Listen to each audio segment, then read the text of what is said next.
In this video, we'll be comparing the Galaxy S23 Ultra to the iPhone 14 Pro Max.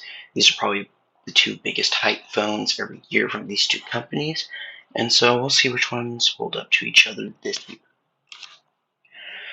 The screen on the S23 Ultra is a 6.8-inch dynamic AMOLED 2X display, while the iPhone 14 Pro Max is a 6.7-inch Super Retina XDR OLED.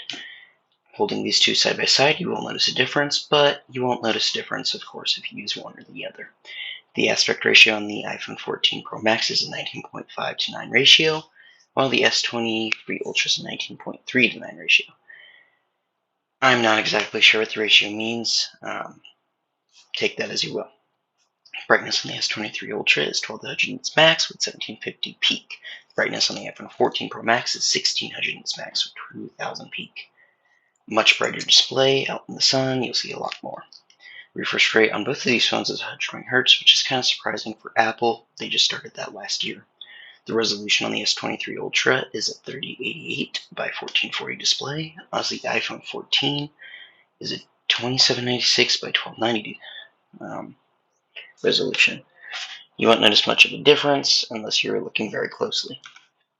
The processor on the S23 Ultra is a Snapdragon 8 Gen 2 for Galaxy, which is an overclocked version at 3.36 GHz, while the iPhone 14 Pro Max is at A16 Bionic with a clock speed at 3.46 GHz.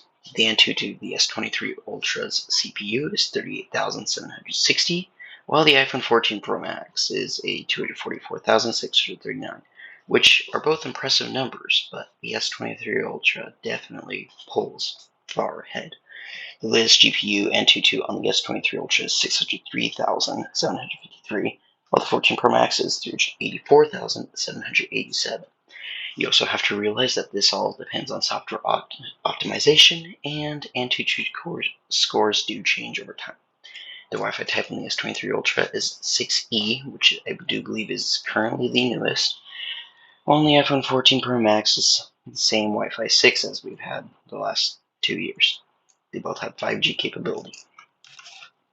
The camera on the S23 Ultra, the main camera is a 200 megapixel, which means these photos will take up a lot of storage, sadly. It has a 12 megapixel ultra wide with a 10 megapixel telephoto. The number of cameras on the iPhone 14 Pro Max is the same 3 cameras, with a 48 megapixel main, 12 megapixel telephoto, and a 12 megapixel ultra wide. So you get a better megapixel count on the ultra wide. The highest video recording resolution on the S23 Ultra is at 8K at 30, while the 14 Pro Max is 4K at 60. Now, none of these I do believe you will ever need. I always just use 1080p. The battery on these phones is 5,000 milliamp hours for the S23 Ultra and 4,323 milliamp hours for the iPhone 14 Pro Max.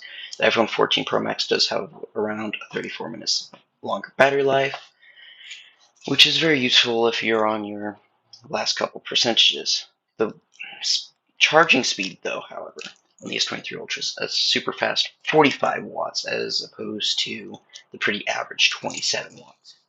The S23 Ultra has a LiPo battery, which can dump power much faster in heavy processes, and the 14 Pro Max is using the traditional Li-ion battery.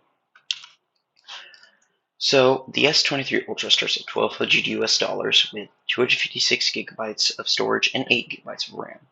But the iPhone 14 Pro Max will start at the base 128 gigabytes of storage with 6 gigabytes of RAM. Which, if you only have $1,000, that's going to be the one that you're going to buy, of course. Now, 5-inch 12 gigabyte version of the S23 Ultra is $1,300 US, and it has a 4 gigabyte RAM upgrade. But the $200 upgrade for the 14 Pro Max does not come with a RAM upgrade, and that's 256 gigabytes. That's $1,200, which is the same as the S23 Ultra's $1,200. The 1 terabyte option, the S23 Ultra, comes with the same 12 gigabytes, so you don't get that storage option anymore. And you get, and it's $1,620 US, which is more than the iPhone 14 Pro Max. 1 terabyte, only $20 more. And you get 6 gigabytes more RAM. Now, RAM is known to be more optimized on the iPhones, so take that as you will, but you do get more for the S23 Ultra upgrades, specifically the 5-inch 12GB one.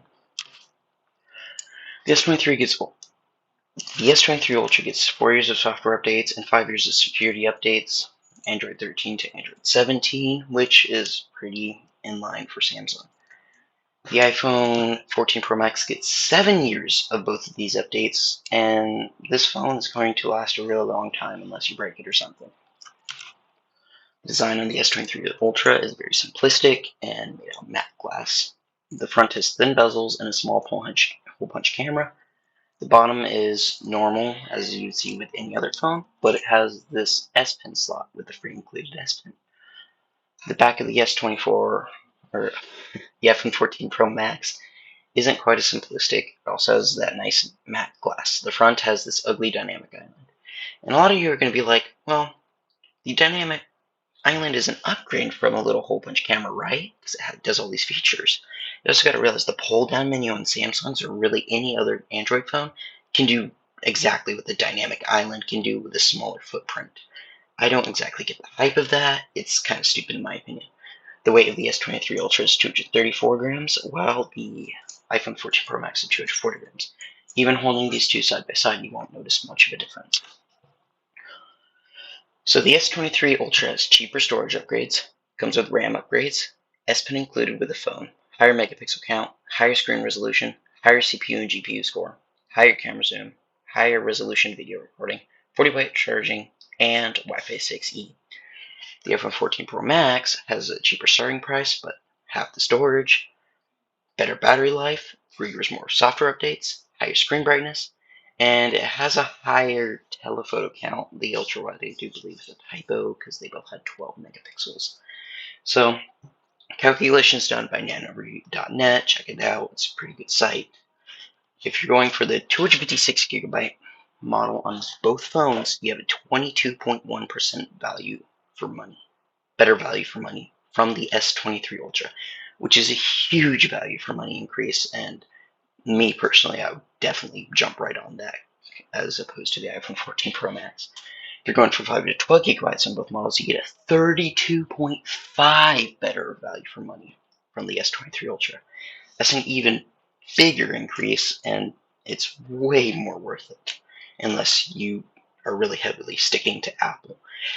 If you're going 1 terabyte in both models, since the S23 Ultra, that's where it has its really big price jump. You get a 20.7 better value for money buy from the S23 Ultra, which is still a huge increase. So, in my opinion, the winner is the S23 Ultra. Thanks for watching.